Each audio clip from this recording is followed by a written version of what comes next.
journal vous est offert par le FPI, Fonds des promotions de l'industrie, votre partenaire privilégié pour la réussite de vos projets.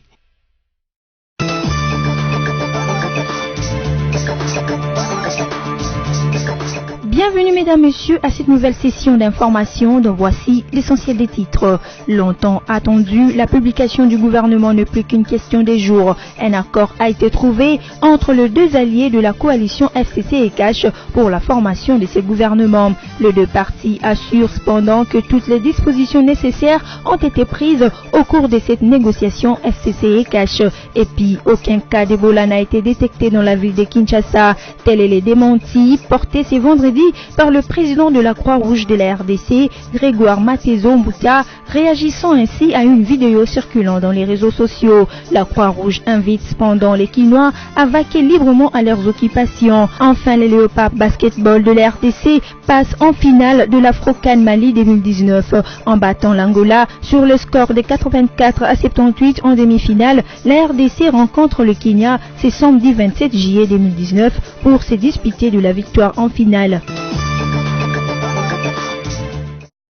La publication du gouvernement n'est plus qu'une question de jours. Pour preuve, les assurances que viennent de donner les deux ailes de la coalition FCC et Cash, assurant que tous les réglages ont été finalisés. D'une part, en effet, Néhémie Milania, coordonnateur du FCC, a annoncé qu'un accord a été trouvé entre les deux partis pour la formation de ce gouvernement tant attendu. Même confirmation de la part de François Mwamba, un des négociateurs de Cash, qui s'est ainsi exprimé dans un tweet. Enfin, la fumée blanche, la structure, l'organisation en commission, la répartition quantitative et qualitative sont bien là. François Mwamba a annoncé une conférence de presse lundi 29 juillet, juste avant que le Premier ministre Ilunga Ilunkamba n'entre en danse. Longtemps attendu, le gouvernement a fait l'objet de longues discussions au sein de la coalition majoritaire FCC Cash pour sa formation. Les discussions ont porté essentiellement sur la taille du gouvernement et la répartition des ministères entre le FCC et le Cash. Entre-temps, le président de la République Félix-Antoine Tshisekedi a nommé en date du 20 mai 2019 et après concertation avec Joseph Kabila, autorité morale du FCC, Sylvestre Ilunga Ilunkamba au poste de Premier ministre. Ce dernier est issu du Front commun pour le Congo. Suite à l'épidémie de la maladie à virus Ebola qui sévit dans les provinces du Nord Kivu et des Lituri en RDC, les musulmans vivant sur le sol congolais sont interdits d'effectuer le pèlerinage à la Mecque. Pour s'assurer que cette interdiction sera effective, les autorités saoudiennes ont même refusé d'accorder les visas à tous les pèlerins musulmans ressortissants de la RDC. D'après les décideurs de l'Arabie saoudite, accueillir des ressortissants de la RDC ou des expatriés vivant dans ces pays frappés par l'épidémie d'Ebola est un risque pour des millions de personnes qui seront en contact avec celles provenant de la RDC pour le pèlerinage. Tout compte fait, priver les musulmans vivant en RDC de leur droit de pèlerinage serait injuste vu que le pèlerinage est incontournable pour les musulmans. Il s'y est de noter que l'OMS, en élevant cette épidémie au rang d'urgence de santé publique, a interdit, entre autres, au pays de ne pas appliquer les restrictions des voyages et commerces avec la RDC et ses ressortissants. La décision des autorités saoudiennes reste alors informelle et non fondée pour les responsables sanitaires de l'Organisation mondiale de la santé OMS.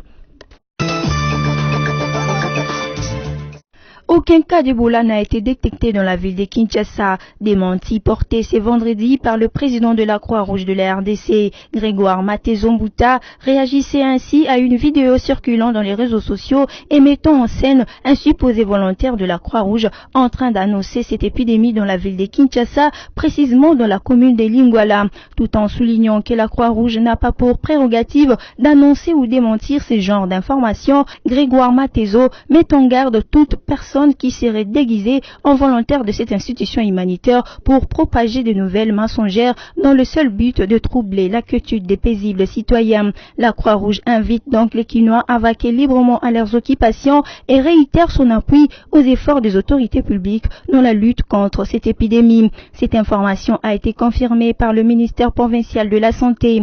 Dans un communiqué, le ministère assure qu'un contrôle permanent est effectué à toutes les frontières de la ville-province, notamment notamment à l'aéroport international d'Ndjili, au beach Ngobila et aux différents points d'entrée dans la ville par voie routière.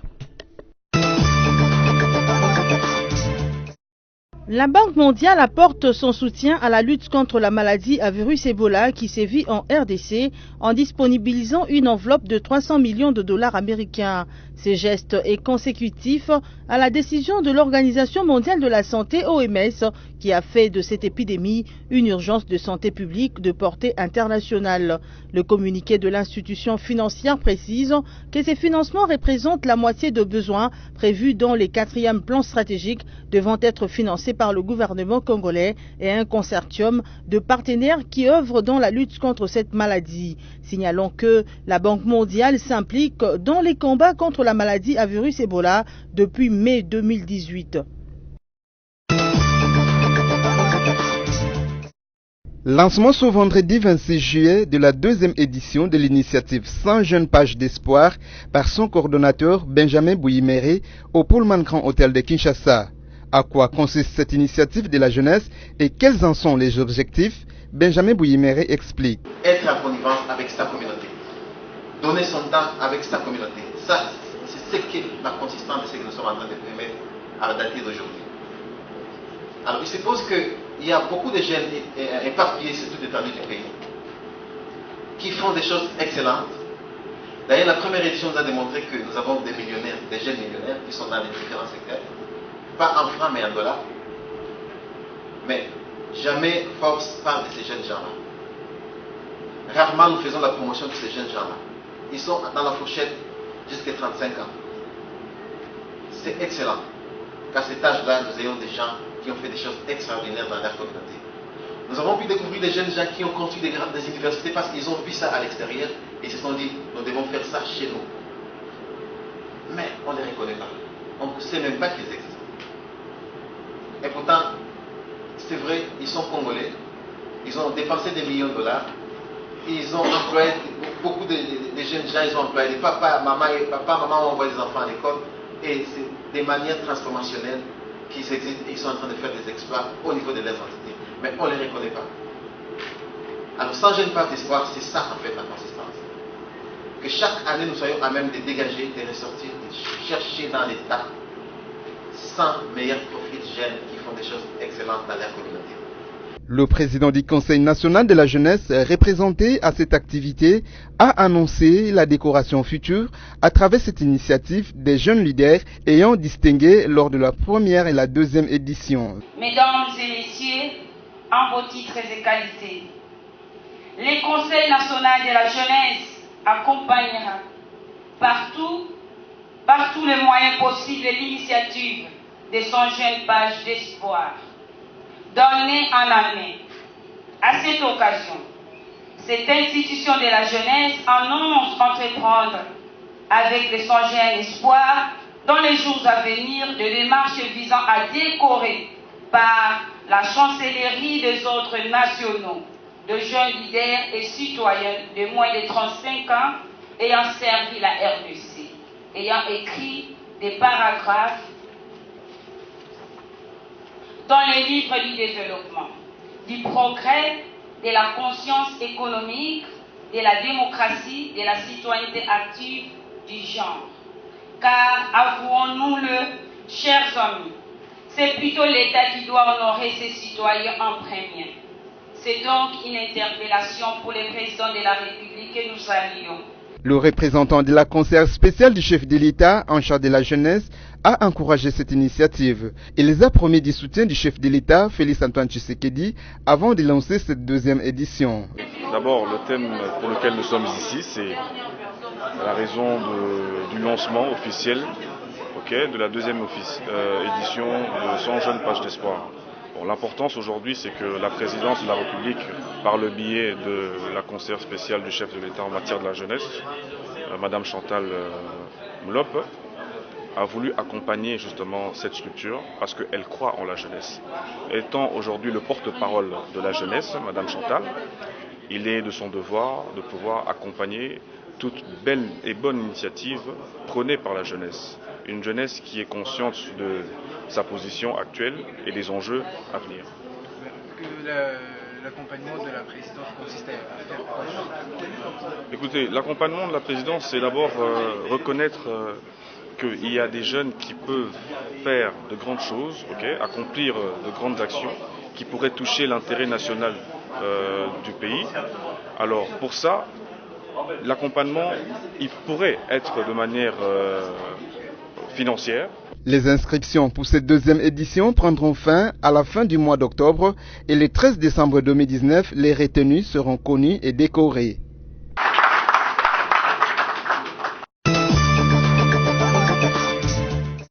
Placée sous le thème From Generation to Generation, la troisième édition des conférences des business familiaux a bien tenu sa promesse. Dans l'intervalle de 10h à 16h, plusieurs conférenciers ont harangué l'assemblée constituée de chefs d'entreprise, des startups et des étudiants. Dimension familiale et processus de pérennisation de l'entreprise familiale, les entreprises familiales à la croisée du droit de la famille et du droit commercial, structure du capital et performance des PME familiales, autant de thématiques développées au cours de 2 panels de cette première journée. Parmi les orateurs, l'économiste congolais Al Kitenge. Pour lui, il est important de transmettre son entreprise à la prochaine génération dès son vivant. Lorsque vous créez une entreprise, vous lui souhaitez une vie éternelle.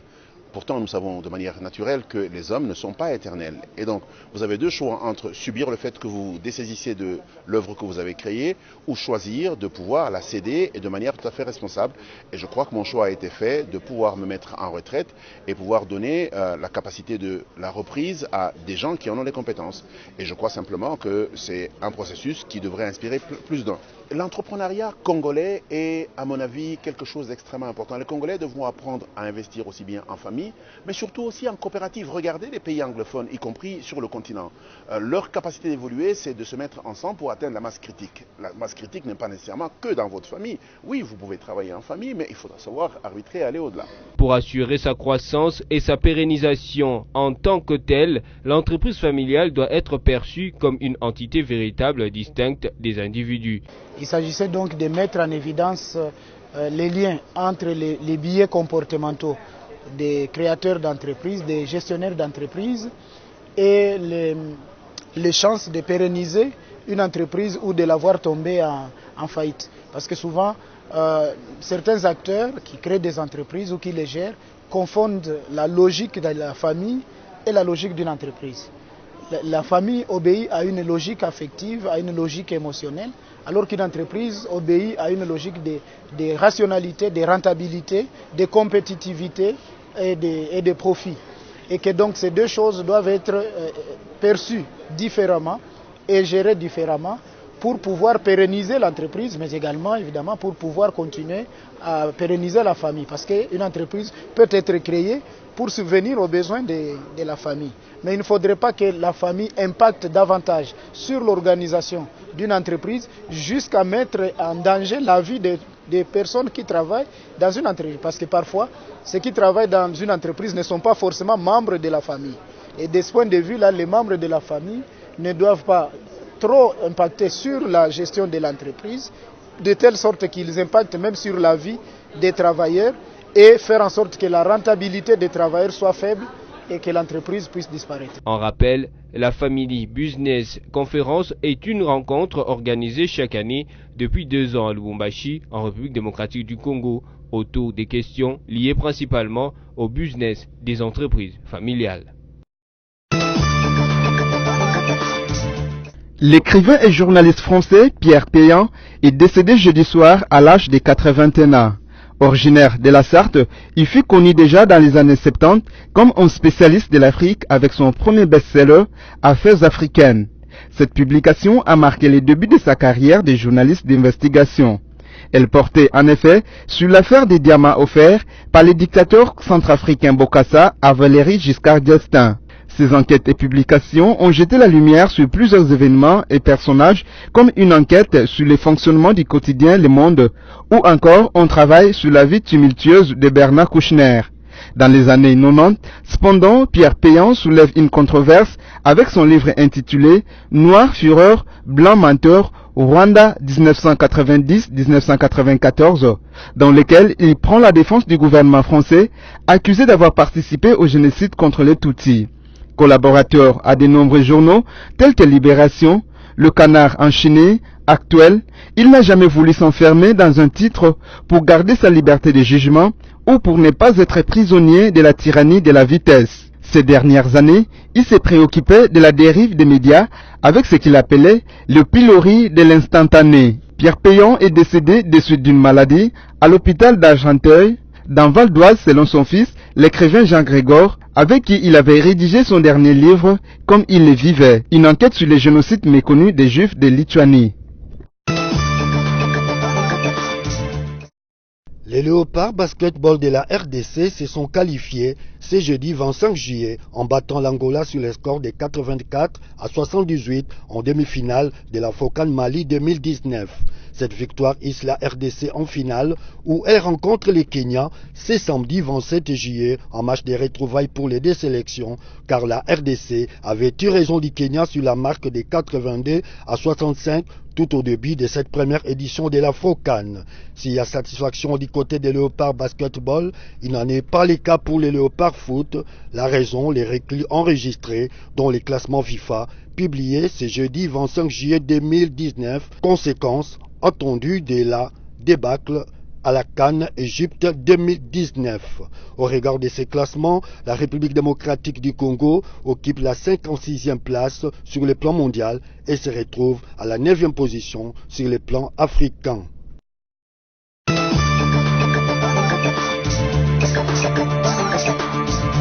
Cette édition d'information touche à sa fin, mais avant de nous séparer, voici les rappels des titres. Longtemps attendu, la publication du gouvernement n'est plus qu'une question des jours. Un accord a été trouvé entre les deux alliés de la coalition FCC et Cash pour la formation de ces gouvernements. Les deux partis assurent cependant que toutes les dispositions nécessaires ont été prises au cours de cette négociation FCC et Cash. Et puis, aucun cas d'Ebola n'a été détecté dans la ville de Kinshasa. Tel est le démenti porté ce vendredi par le président de la Croix-Rouge de la RDC, Grégoire Matezo Mbuta, réagissant ainsi à une vidéo circulant dans les réseaux sociaux. La Croix-Rouge invite cependant les Kinois à vaquer librement à leurs occupations. Enfin, les Léopards basketball de la RDC passent en finale de l'Afro-CAN Mali 2019. En battant l'Angola sur le score de 84-78 en demi-finale, la RDC rencontre le Kenya ce samedi 27 juillet 2019 pour se disputer de la victoire en finale. Merci pour votre attention soutenue et bonne suite de programmes sur nos antennes.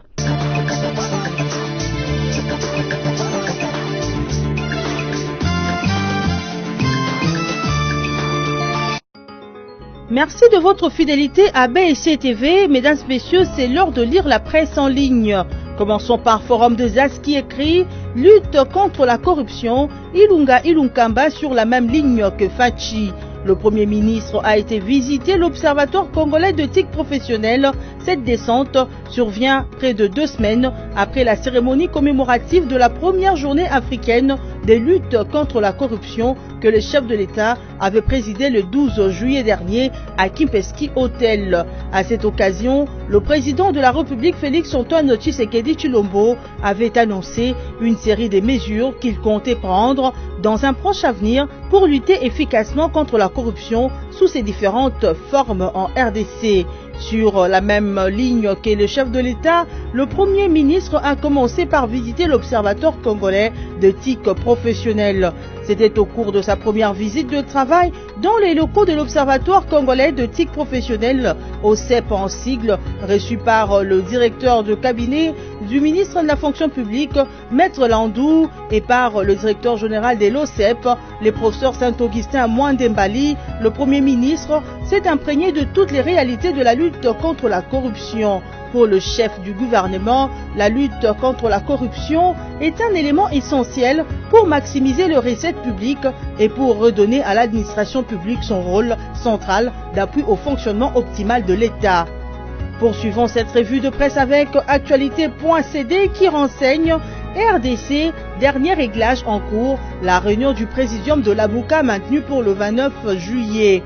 Déjà reportée une fois, la réunion de leaders de la coalition Lamuka qui était prévue du 24 au 26 juillet à Lubumbashi aura finalement lieu le lundi 29 de ces mois, a indiqué les députés Chérubin Okende, porte-parole du président de la coalition Moïse Katumbi.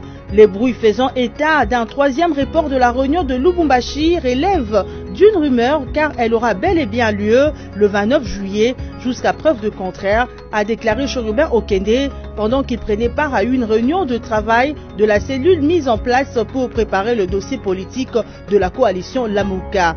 Elle sera une première depuis qu'Antipas Mbusa Nyamwisi et Freddy Matungulu ont rallié le rang du camp présidentiel quelques mois après les élections soldées par la défaite de leur candidat commun Martin Fayoulou.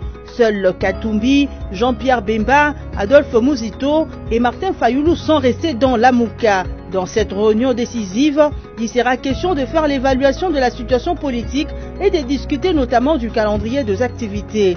La réunion se tiendra également dans un contexte tendu entre les lieutenants de Moïse Katumbi et ceux de Martin Fayoulou ces dernières semaines. Terminons par la radio Okapi RDC, le leader religieux de Béni s'élance dans la lutte anti-Ebola, c'est le titre. Une centaine de leaders religieux de différentes confessions chrétiennes et islamiques de Béni s'engagent à se lancer dans la sensibilisation de masse et appuyer des équipes de riposte à l'épidémie à virus Ebola. Ils ont pris cet engagement jeudi 25 juillet au cours d'une journée de réflexion dénommée Stop Ebola, organisée par les consortiums de leaders interconfessionnels de Béni avec l'appui de l'ONG World Vision. Les religieux ont un rôle important dans l'éradication de l'épidémie à virus Ebola, selon les responsables de ces consortiums. Il y a des religieux qui ont été victimes d'Ebola. Ils peuvent donc aider dans le cadre de la sensibilisation pour vaincre Ebola, dans la mesure où beaucoup des croyants fréquentent les églises et les mosquées. Ainsi donc s'achève cette revue de presse. Merci à vous tous de l'avoir suivi. Restez branchés sur nos antennes et vous ne serez jamais déçus. Au revoir. Ce journal vous a été offert par le FPI, Fonds des promotions de l'industrie, votre partenaire privilégié pour la réussite de vos projets.